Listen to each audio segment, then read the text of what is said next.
चलिए dear student of class 7, हम लोग पढ़े आपका political science chapter first democracy in 20th century. अभी तक बच्चों हम लोग डेमोक्रेसी का हिस्टोरिकल बैकग्राउंड जान रहे थे, लेकिन अब हम पहुंच चुके हैं 20वीं सदी में और डेमोक्रेसी के बारे में जानेंगे 20वीं सदी में डेमोक्रेसी के क्या हालात थे।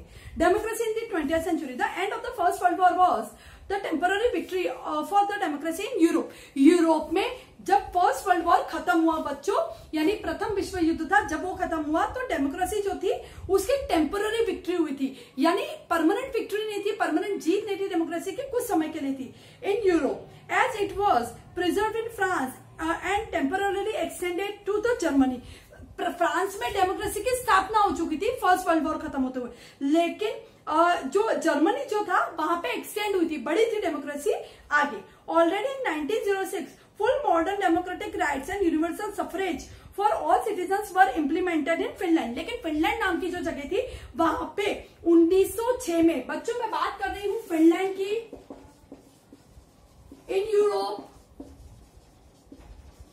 फिनलैंड इन यूरोप, यूरोप की बात कर रही हूँ बच्चों 1906 में, 1906 में 1906 में फुल मॉडर्न डेमोक्रेटिक राइट्स, वहां पे फिनलैंड में पूर्णतः डेमोक्रेटिक राइट्स लोगों को दिए गए थे। Democratic rights and universal suffrage for all citizens were implemented in Finland, Finland नाम की जगह पे। Likewise February revolution in Russia, इसी तरीके से कहा डेमोक्रेसी की शुरुआत हुई, मैं बता रहे हैं, इसी तरीके से बच्चों मैं बात कर रही हूँ रशिया की, रशिया की हम लोग बात कर रहे हैं तो likewise the February revolution, Russia में फरवरी क्रांति हुई, फेब्रुअरी रिवॉल्यूशन। आप आगे 9th में 8th में आएंगे तो बच्चों ये पढ़ेंगे।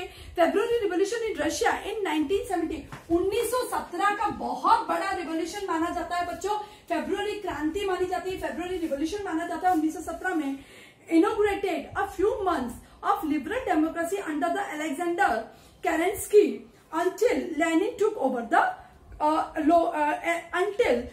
took over in October. अब क्या हुआ बच्चों, रशिया की यदि हम लोग बात करें तो 1917 में फरवरी में एक आंदोलन किया गया।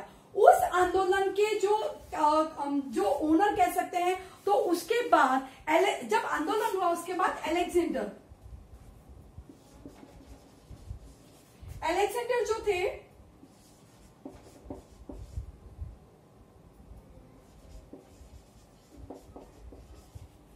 अलेक्जेंडर कैनेस्के जो थे बच्चों, उन्होंने वहां पे आप ये कह सकते हैं कि लिबरल डेमोक्रेसी वो लेके आए। वहां पे उन्होंने कुछ मंथ्स के लिए inaugurated a few months of liberal democracy under Alexander Kerensky. Alexander Kerensky जो थे वो लिबरल डेमोक्रेसी लेके आए। कैसी डेमोक्रेसी बच्चों, ये आप बड़े होंगे जब और पढ़ेंगे लिबरल डेमोक्रेसी क्या है। लिबरल डेमोक्रेसी वो लेके आए, लेकिन फिर क्या हुआ, Until Lenin took over in October।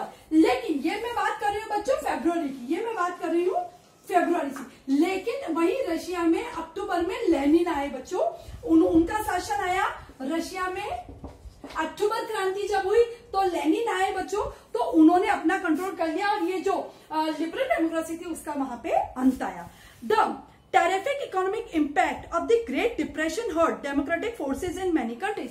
अब 1930 के दौरान बच्चों पूरी दुनिया में रिसेशन आया, पूरी दुनिया में एक तरीके से ऐसा दौर आया जब इकोनॉमी जो थी पूरी ध्वस्त हो चुकी थी, सब कुछ खत्म होने लगा था और डिप्रेशन आने लगा।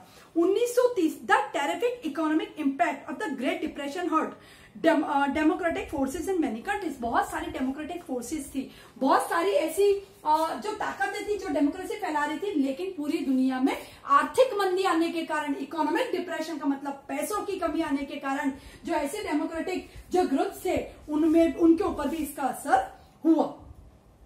The 1930s become a decade of dictators in Europe and Latin America.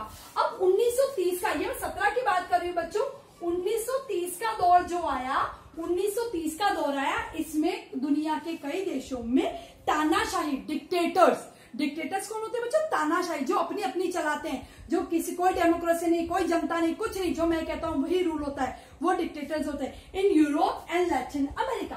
कहां पे तानाशाही आई बच्चों, एक तो यूरोप में और लैटिन अमेरिका में, अमेरिका के कुछ क्षेत्रों में तानाशाह जो थे उनका शासन हुआ और यहां से डेमोक्रेसी खत्म हुई। इसके बाद हम लोग बात करेंगे world war second was ultimately a victory for the democracy in Western Europe, where representative governments were established that reflected the general will of their citizens. अब क्या हुआ? अब ये तो मैंने बात की बच्चों प्रथम विश्व युद्ध के बाद की, अब मैं बात कर रही हूँ दूसरा विश्व युद्ध। सेकेंड वर्ल्ड वॉर जब हुआ बच्चों, ये माना जाता है कि सेकेंड वर्ल्ड वॉर होते ही पूरी दुनिया में डेमोक्रेसी का सूरज जो था वो उदय होने लगा। सेकेंड वर्ल्ड वॉर होते ही दुनिया में डेमोक्रेसी का सूरज उदय होने लगा। World war second was the ultimately victory for the democracy, democracy की जीत थी।